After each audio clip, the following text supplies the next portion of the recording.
Hey guys, this is Comics G-Man, and I'm going to make a video about why I think X-Men 97 Season 1 was completely overrated.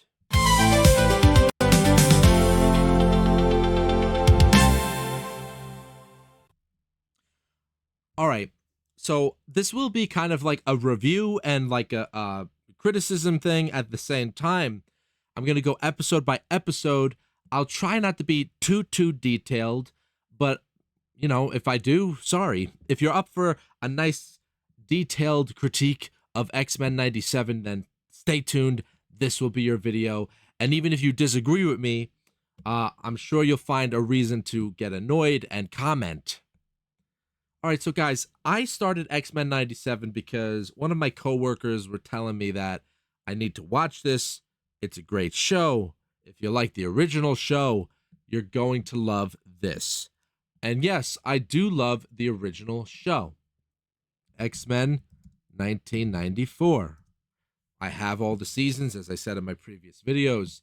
I've rewatched it as recently as a year or two ago, and it still holds up to today. X-Men 94 animated. See, the thing that was so great about the original show was that it didn't take itself seriously at all. And it worked. It was great. It was goofy. It was 90s, as 90s you could get. The only problem with it was that it suffered from what all of the 90s Marvel TV shows suffered from. They didn't really allow violence that much at all, really. It was very basic punch pow kind of stuff. They were very afraid to do violence and animation back in the day for all the historical reasons you could come up with. But the only good thing about 97 is that it embraces the modern day unrestricted cartoony violence as best as it can, while attempting to tell you that this is the same show from the 1990s when it's not. It is it's just too convoluted. Too convoluted. Like season 1 here, they introduce too many characters at once. I mean, we all know who everybody is from the comics, from the cartoon. So we know who everybody is, but it's the best part about episode 1, for example, was the Sentinel fight that they show you, which happens in the end of it, I think, right around here. Pretty sure. Yeah, there's like this crazy Sentinel fight. And this is like peak X-Men here. So yeah, like this video is not going to be like 100% shitting on X-Men 97. I will tell you the stuff that I liked about it, but there's a lot of stuff that I didn't like about it. Like the most memorable part about here was like Master Mold making an appearance again. Master Mold is awesome. I even loved Master Mold in the Uncanny X-Men, the original comics. So it was cool to see him show up in here and have him do his thing with his Sentinels, and they beat the shit out of them, and there's some really awesome animation here. Really is. But the story, man, the story is what loses me. Okay, we get introduced to a new character. Forgot his name already. He's like the love interest of Jubilee. He's like this rich kid who's hiding the fact that he's a mutant. I don't even remember how he ends up with the X-Men. The episode did not impress me. And the sound design is definitely like 100%. So I'm not going to shit on the sound design, the soundtrack, the music, but the voice acting is atrocious. Atrocious. Now I know they have some of the original cast from the 1990s animated show, but it still sucks. It's not good at all. So we got this whole thing with Jean and Cyclops. She has the baby eventually. Magneto shows up. I mean, it's just a big nothing burger, the story. It's just like a bunch of like, member this, member that. Oh, look, an Uncanny X-Men painting. Wow. We're really trying to reach into your nostalgia here because that's all we got. Same old bullshit tension with Wolverine and Scott. It's like I've seen this before, and in fact, I've seen it done better. Jubilee doing her corny fireworks stuff, very corny. And not in a good way, not corny in a good way. So Jean has a baby, right? And I'm going to tell you where they really fucked up, in my opinion, right? Where this could have been great, it just fucking dies. And you know what annoys me? Morph annoys me in this, and not for the reasons you think. Like, there'll be like where he changes into like a different character, whether it's Spider-Man or Archangel, like you saw before, or Deadpool, like in the most recent season 2. He annoys me because it's like I forget that he's there. So then, like, when out of nowhere Spider-Man shows up or Deadpool shows up, like in season 2, I'm like, oh shit, look, it's Deadpool. Wait, what the fuck? How did he get in here? And then it's like, oh, okay, it's Morph. Right. I forgot. It's fucking Morph, who I don't give a shit about. I'm sorry. I don't care about Morph. So there's the really cool Sentinel scene, which is the only redeeming quality of episode 1. Magneto shows up at the end of this because Charles Xavier, they're continuing it like directly from 1994, where he was with the Empire, and he's with Lalandra, and he's like basically with them. Everyone thinks Xavier is dead, and Magneto, in his will, is he gives Magneto the rights to basically retain the X-Men and be their leader, which is like, when I first saw that, I was like, okay, whatever. All right, so then we go to episode 2. Mutant Liberation Rights begins. What more is there to say, man? It's subpar animation. It's bad voice acting. It's like forgettable, sewer mutants that he saves from human racists or speciest, whatever you want to call them. Boring, boring, boring. Too many characters all at once, not contributing anything to the story. Exposition dump after exposition dump. Jean Grey being pregnant, trying to have an expressive dialogue with Storm that I already forgotten. Rogue, having feelings still for Magneto because he's the only man that she could fuck. Let's be honest. As they use the excuse because his magnetism shoots back her powers of sucking up his powers, which is bullshit. I mean, it's cool that Magneto will fuck Rogue, but I don't know, dude. It wasn't as cool as it could have been. They take Magneto, trial of Magneto. Magneto makes a whole speech about, oh, I'm the way I am because what happened to me, and that's why it excuses me of being a genocidal villain who did all these evil things, blah, blah, blah. Then they try to attempt an assassination on his life during the public trial. It gets foiled, but it ends up shooting Jean Grey, and it takes away her powers or some bullshit. And it's like nothing happens that's like, wow, here. It's like, dude, it's taking itself too seriously. Like, as I'm watching this, like, I feel like the show is telling me, like, the writers of the show are telling me, like, you have to care about this. Don't you care? Don't you care? Wow, look at this. Care about this. Care about this. And the whole time I'm like, I don't care. I don't care. I don't care. I don't care. You know what I mean? Like, I just don't care. It takes itself too seriously. You're advertising yourself as X-Men 97, so you make me think of the goofy, campy 1990s TV show, which is amazing because of its 1990s glory that you will never capture in a bottle. I don't care what any of you say. This 1990s better than 97 remake. The 1990s show, I don't care how unviolent and a little goofy it is, and they do all these things to get away from violence because at the time they had the censorship, and the censorship was annoying. Don't get me wrong. The shows could have been way better without the censorship. But the 1990s was better voice acting, better stories. It felt more serialized, like something you could just turn your brain off to and just enjoy. This, it's like trying to be like a fucking Tom Clancy novel. It's annoying as fuck. It's annoying as fuck. I didn't like it at all. Taking itself way too seriously. And Magneto, he does his thing. Jean is giving birth, and she gives birth to Cable, right? We find out it's Cable, and later on.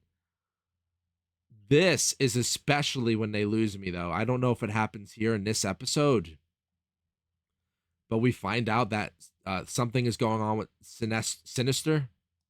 Yeah, like just so much bullshit I don't care about in here. So much bullshit. I don't know if it happens in this episode. All right, let's just go to episode 3. What's this one called? Fire Made Flesh. Yep, yep, yep, yep, yep, yep. This is when we find. All right, this is when we find out. This is where the show really fucking loses me. There's another Jean Grey. So the Jean Grey that had Scott's baby is not the real Jean Grey, and the real Jean Grey came out of nowhere. I don't even remember how. And it's like this is me the whole time watching the show. Like, are you seriously doing this? You can't let Scott and Jean just have a fucking baby and just leave it at that. No, it's a clone. It's this. She's from Sinister, and she's really gonna be evil at one point. And the real Jean Grey, it's so fucking stupid. I can't believe people were liking this. It's so bad, so bad. And their explanations for it, and Beast is not even well voice acted compared to the 1990 show. By the way, he sucks in this. Yeah, I'm just shitting on it. Fuck it, man. Fuck it, because I'm just, as I'm going scrolling through the episodes, like the bodily memories of how I was feeling are coming back up. And she's pissed off because it's like, but don't you love me, Scott? I mean, you did have a fucking baby with her, whether she's a clone or not. You did fuck her, Scott. You know what I'm saying? Like, you had her baby. So I don't know. This whole bullshit was just annoying. Just feel like you're wasting my time. I can't believe people were thinking this is good writing, right? So Sinister unlocks something evil in her, and we have a kind of like, oh, here we go again. Not Dark Phoenix, but it's like a Dark Phoenix bullshit unlocked by Sinister, right? Here we are. We're seeing the evil Jean Grey. Oh no, Jean Grey goes bad. I haven't seen this plot before, guys. This is so original. This is why I fucking fell off of the X-Men, because I'm so fucking tired of the X-Men's tropes. Like, you want to talk about the most cliche superheroes that exist, that use every trope that we've seen a million times over and over and over again? It's the fucking X-Men. I can't believe people still like the X-Men. And it's sad, though. Don't get me wrong. Like, I was huge into X-Men. Like, obsessed with the old comics and stuff.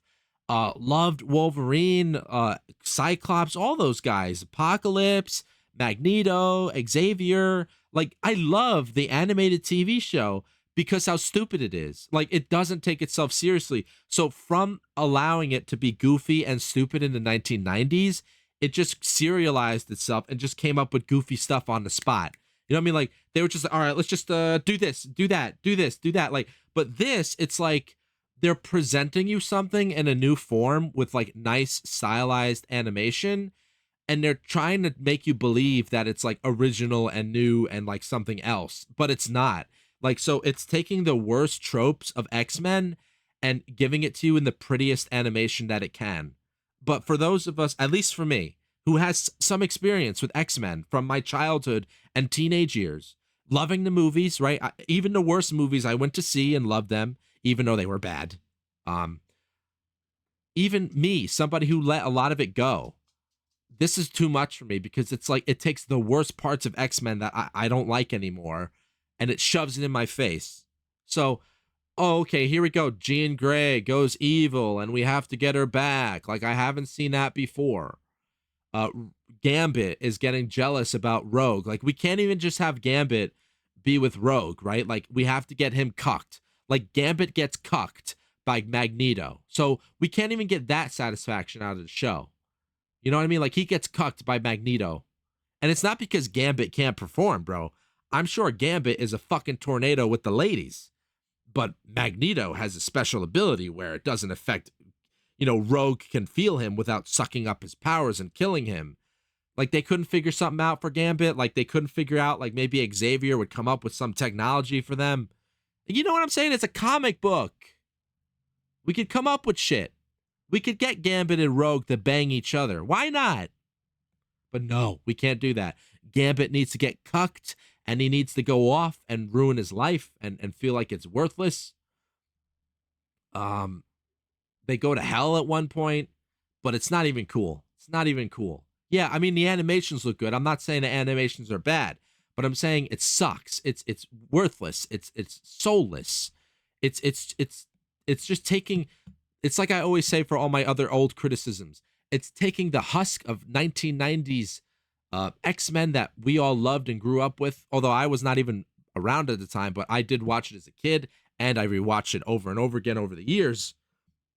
It's taking one of the great shows that made the 90s what it is, gave it the identity of the 90s for comic stuff, right? And it's just a husk of that once great era. As goofy as that era was, it was a great era. It was one of the things that made the X-Men very big, I think. It was one of the only good things in the 90s because the 90s comics were really rough. But the animated series definitely kept it alive. See, here she's evil, she's dark. You haven't seen that before. They're trying to bring her back. Sinister tries to take their son Nathan, who happens to be Cable, which they don't tell you yet. Castlevania scenes. Oh, here's another thing that annoys me about Morph. He transforms into that demon girl. I forgot her name in this.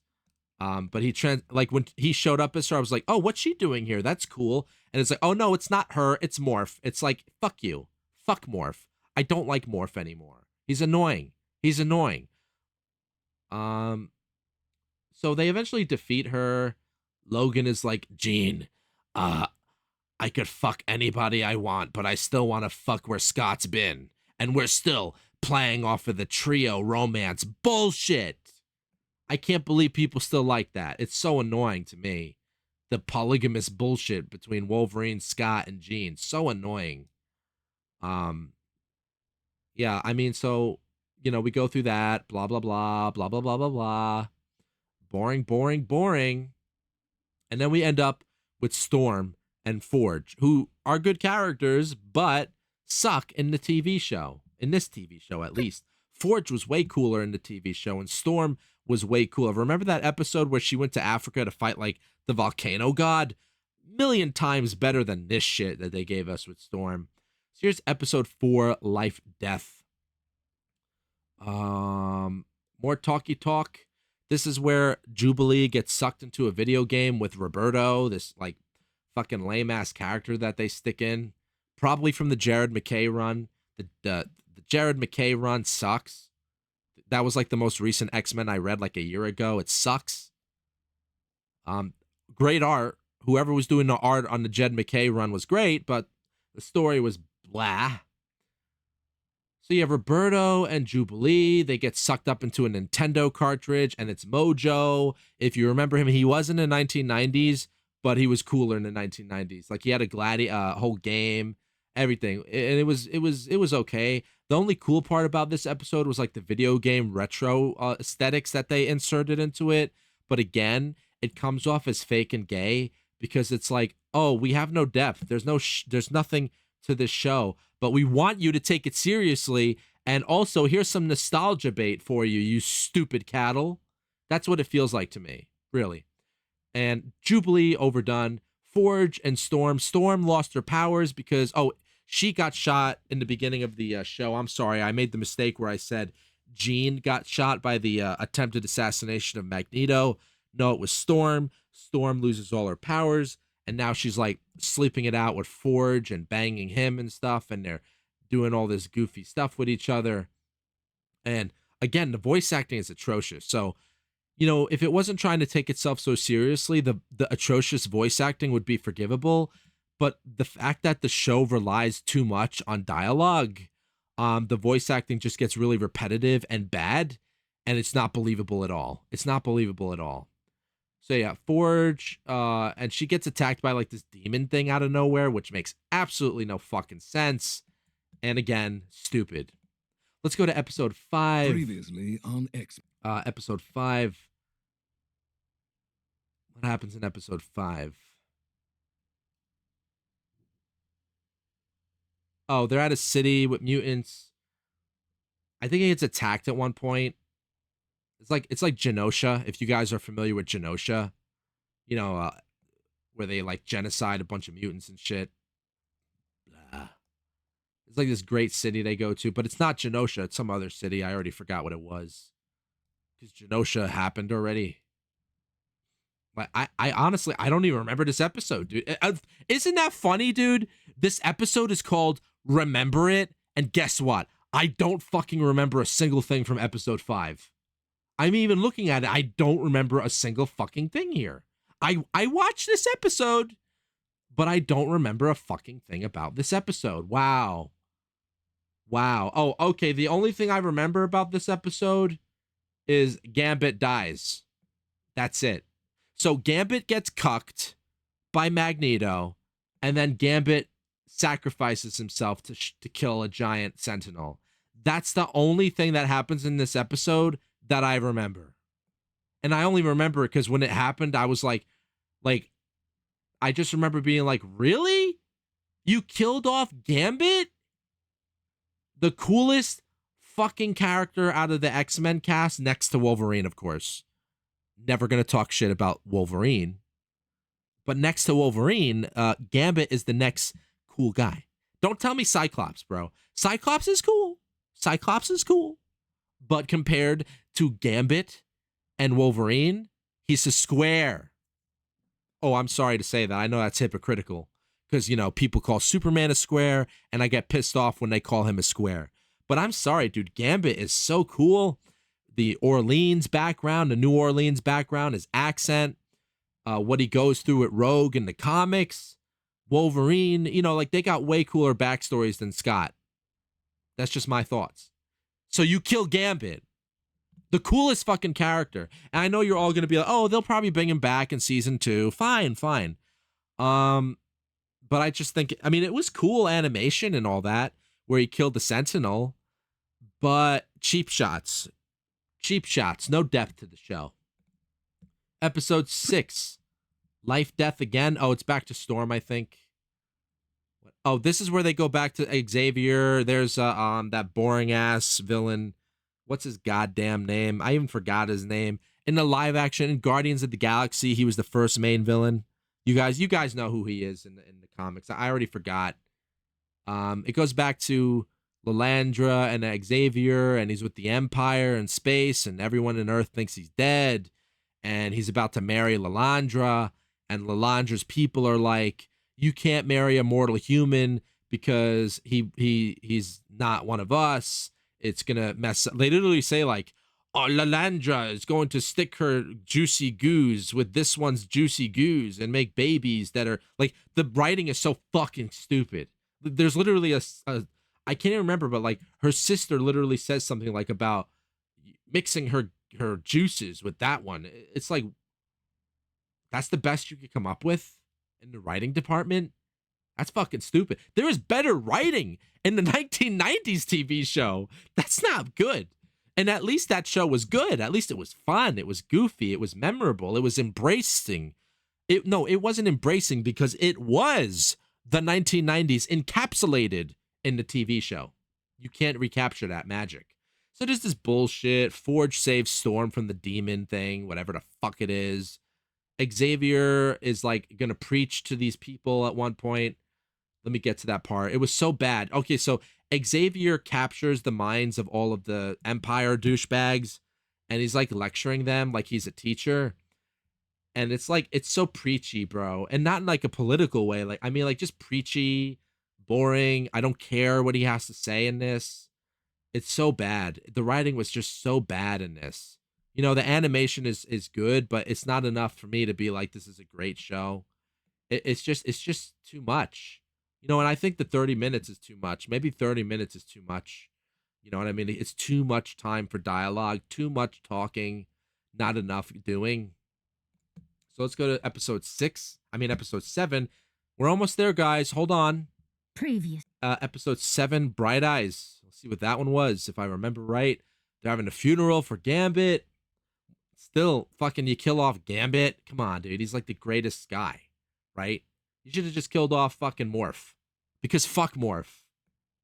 Oh, and I realized, too, that they made sure to stick in their pronoun bullshit. Tolerable in Doom Patrol. That bullshit is tolerable.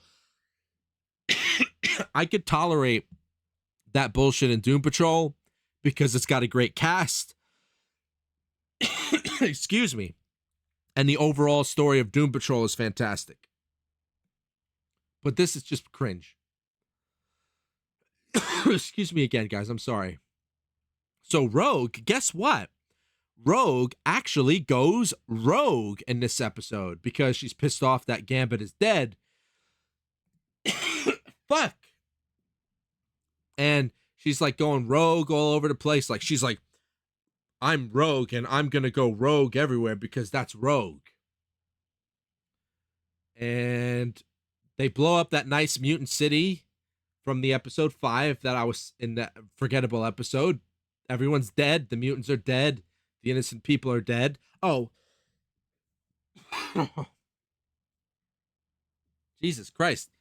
It's like I'm dying. So I didn't like this part. Captain America shows up for like 5 seconds to talk to Rogue, and he's like, you can't do what you're doing. You can't just, go rogue. And she's like, but my name is Rogue.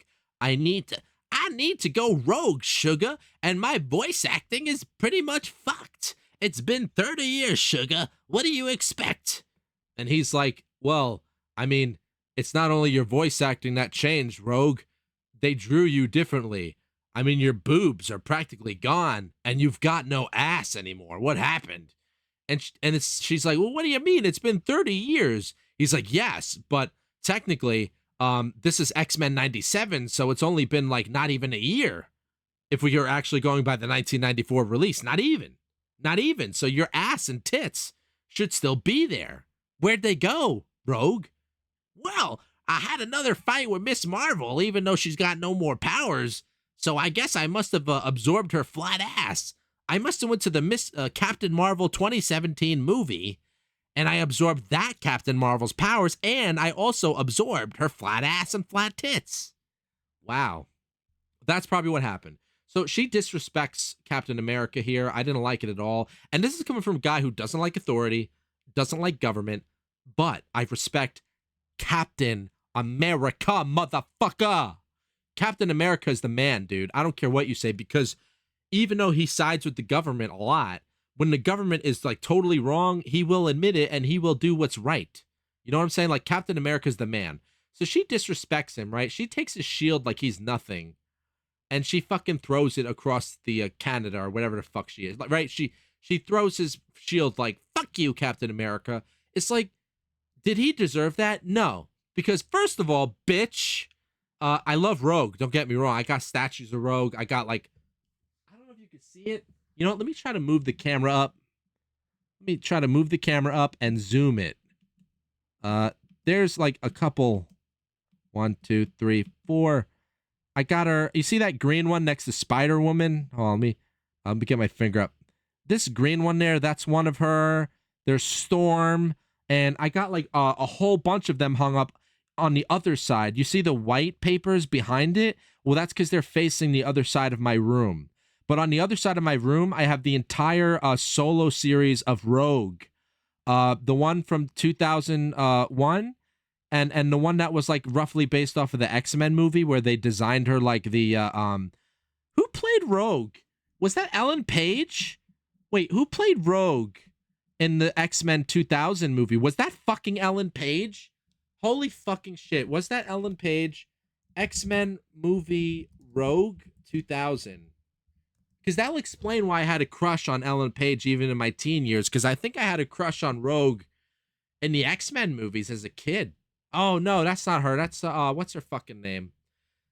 Well, anyway, the comics that I have hung up, Ellen Page, before she did what she did, would have made a good Rogue, actually.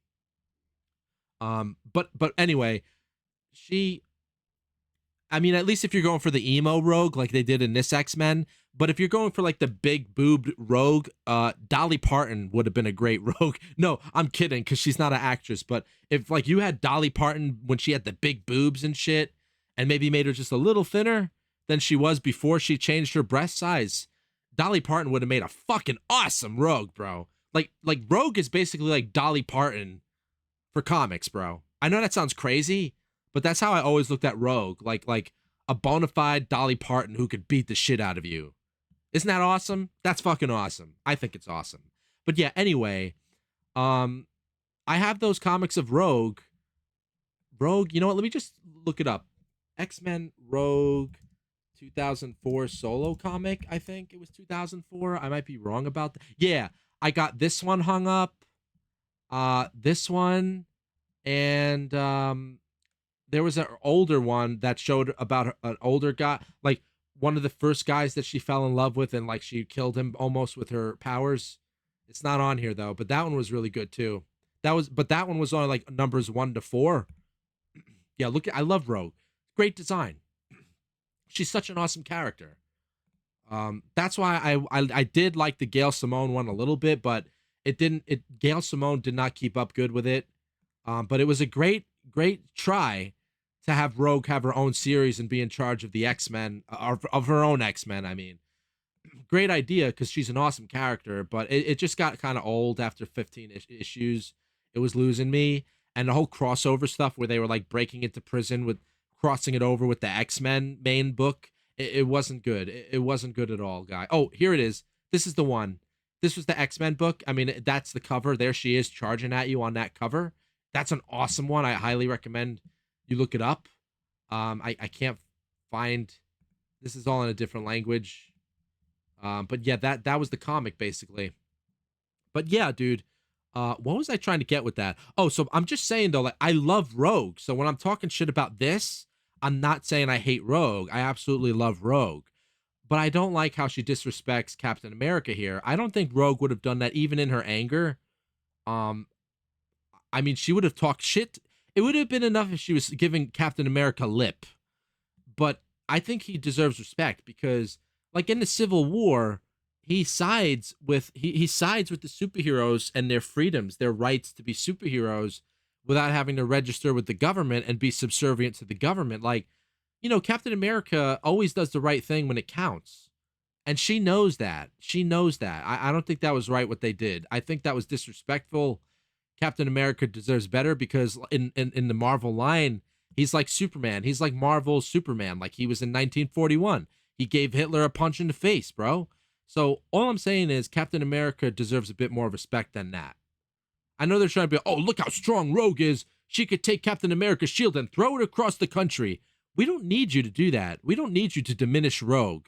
That's like when Tom King did that with Wonder Woman, where like he disrespected Wonder Woman's mother in his comics, and she punched her mother in the face because she was too afraid during the Amazon trials to shoot Wonder Woman and see if she could block it with her wrist.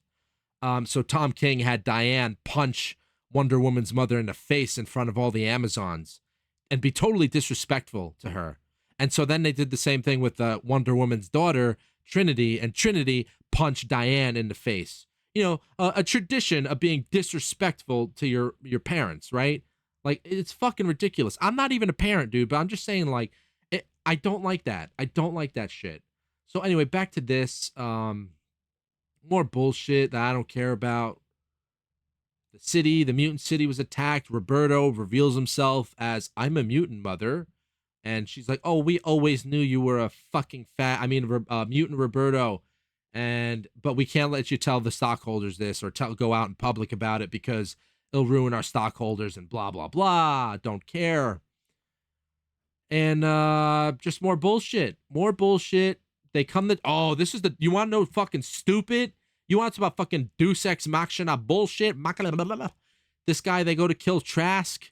They go to talk to Trask about the Sentinel mutant things, whatever. And Rogue kills Trask. She drops him down a building. He dies. And guess what? He comes back as an evolved human Sentinel. What?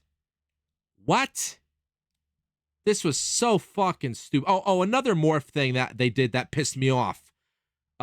Quicksilver makes an appearance, right? And when it happened, right, really quick, I was like, oh, shit. Quicksilver. So are we going to get Scarlet Witch? Oh, no, it's Morph again. It's fucking Morph, bro. Fuck Morph and fuck anybody who thinks that's a great idea. Like stop bringing in cool characters and then making it Morph. It's annoying. It's actually really annoying. And this new villain that they introduced, dumb, dumb. He's basically like a sentinel human that's able to procreate. So a robot that's able to fuck and then able to give birth to another robot. That's all he is. So it's like the human's answer of the evolution and our way of defending ourselves from the mutants. So we are not mutants, so we have to evolve by turning ourselves into sentinels. That's the answer, right? That's the new villain. So it's really stupid. Really stupid. Let me keep going. Episode 8. Tolerance is extinction. So it's just explaining more. Cable shows up in here. Man, I mean, even just going over the review is making me so tired because the show sucks. The show sucks too much. Look at all the dialogue. Not good dialogue, bad dialogue. Just blah, blah, blah. Exposition dump here. Exposition dump there. Exposition, exposition, exposition. Right? Oh, and then we got to make sure we know Magneto was a Holocaust survivor. Although in the animated TV show, they didn't even say anything about that. It was something else. It was like he was in some other third world country and they killed his people. So they changed it up a bit here. What else did they do? Oh, and you know what's really gay too? The woman who frees him, she does that stupid meme that was catching on for a while. She's like, I've come to decide, Magneto, that Magneto was right. And you know, it's like a whole moon where Magneto was right. Magneto was right. What? You mean being a genocidal maniac? Like, as much as you may sympathize with Magneto, and like his villain, like he's a genocidal maniac. Like if you were to allow Magneto to have absolute reign and Xavier was to be dead, or Xavier even said, you know what, I'm going to let Magneto do what he wants, Magneto's answer to the mutants' freedom would be a complete genocide and extinction of regular human beings. So by saying Magneto is right, you're basically saying that you're okay with genocide. That's a big deal. You know, this isn't like a little political thing like, oh, I voted for gonorrhea. Oh, well, I voted for chlamydia. You know, like that's a little thing. This is saying like Magneto is right to commit genocide. That's fucking ridiculous. And it still amazes me that people were like all for that meme, like all for that like idea, like the Marvel was pushing that bullshit, like that Magneto was right. I remember that being a thing. I don't know if that's still a thing, but I remember that being a thing where people were like, Magneto was right. Right what? Right to commit genocide? Are you fucking crazy? And first of all, even if Magneto committed genocide against human beings, oh, you're telling me that mutants wouldn't then have their own divisions? Like there'd be these mutants who look down at those mutants, and you know, there'd be this class of mutants and that class of mutants. So then what? Then we need a whole villain to say, this villain is right, and we need to genocide all of these mutants. Like, don't you understand that once you give in to Magneto, it doesn't stop? Like, the genocides don't stop. That's what Xavier is trying to tell you in the comics.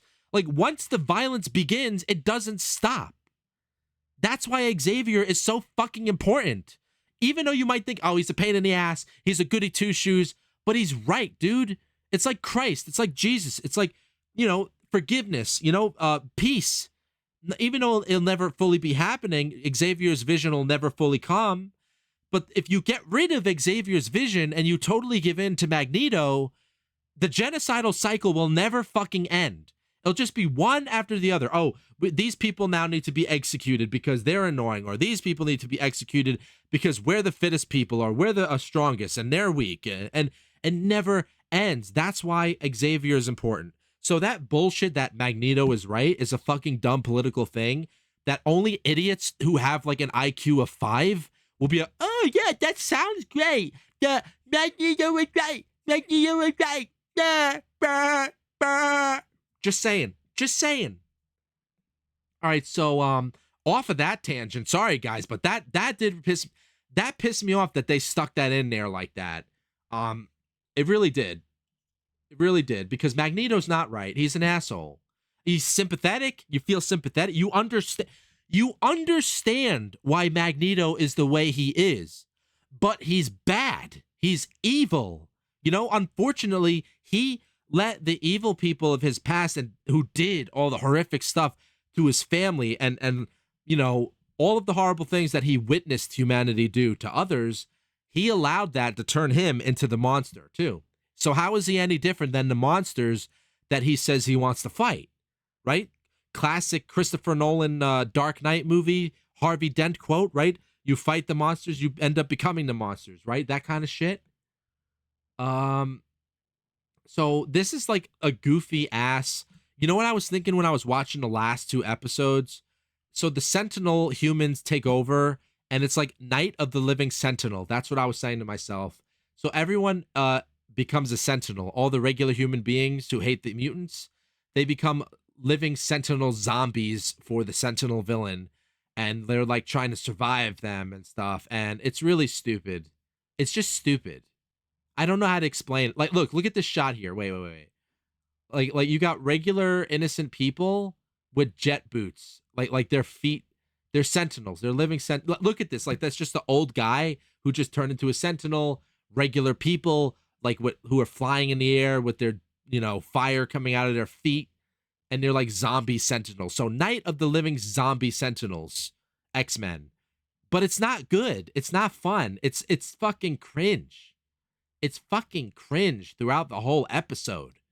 I can't believe people like this shit. It's embarrassingly stupid. So Magneto's like trying to do something with the world with his magnetism bullshit in episode 9. Let's see what happens here. Xavier returns. Scott is angry at him because it's like, you abandoned us. And he walks away from Xavier. Let me see what else happens here. Was this? I don't remember, honestly. It was that forgettable. Look, more exposition. Look at all the dialogue. Exposition, exposition, exposition, exposition, exposition, exposition, exposition, exposition, exposition, exposition, exposition, exposition, exposition. I mean, it's just so bad. It's so bad. And they try to hook you in with the classic uncanny X-Men look. And Jean Grey gets her Phoenix costume back, which is nice, but it's still not enough for me to be like, oh yeah, this show is great. It's gay. It's lame. Yeah, Magneto tears out the adamantium out of Wolverine, and it's just a slideshow. Look, like instead of them actually doing a cool animation of the adamantium coming out of Wolverine's body, it's just a one-image slideshow, and that's it. Like, that could have been a great animation, which they didn't do. Yeah, because Magneto's trying to destroy the world. They're trying to stop him. Some bullshit. Some bullshit. You see, I'm getting tired of even talking about it, so I'm rushing it up a bit. Sorry. Here's a flashback, because Xavier's like, Magnus, you have given me no choice. I must penetrate your mind and talk to you in your mind. And, like, there's kind of these, like, gay undertones between Charles and Xavier in these flashbacks. I don't know how to explain it, but like, I'm getting the feeling they're trying to tell you that Xavier and Magnus were fucking each other. I don't know how to explain it. There's just something really gay about the way they're talking to each other in these scenes. Like the young, like, look at that right there, dude. He's kind of like, I wonder what Magnus is packing. Is he packing those Magnus condoms? Oh, yes, Magnus. Oh. And Magnus is like, oh, Xavier, stop sleuthing around in my mind.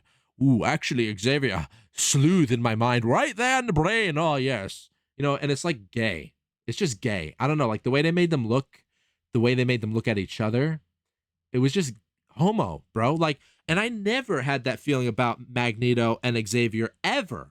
And I'm not saying I have anything against gay characters, but I'm saying Xavier and Magnus are not gay. Eric and Xavier are not gay for each other. They're like bros. I actually think like X-Men First Class got it right. Like, I know it's not the best movie ever, but I think X-Men First Class did a really good job showing the relationship between Xavier and Eric, because it was like a brotherly thing. It felt more brotherly the way they were, and like that it was kind of Not exactly like Anakin and Obi-Wan's relationship, because that was more like a older man and a younger man, and it was like he kind of raised Anakin a little bit after Qui-Gon died, but at least because they were like pretty much the same age, so it was more like brothers, like brotherly love. That's what I felt. So First Class, in my opinion, did a really good job with that, with a lot of stuff. I liked First Class a lot. I really did. But this, like, where they're kind of like almost like gay undertones with each other, I'm just not feeling that. It just feels weird. So he's inside Eric's mind, Magnus's mind, right? Trying to talk him out of, almost destroying the Earth.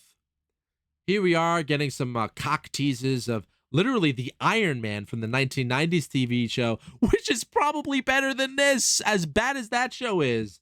There's Cap again. We see Spider-Man and Mary Jane looking at a window somewhere in this episode. I can't find it, though. Here's all the dumb fucking civilians, the zombie, Night of the Living Zombie Sentinels, as I call them. So stupid. This villain was so stupid. I didn't like this villain at all.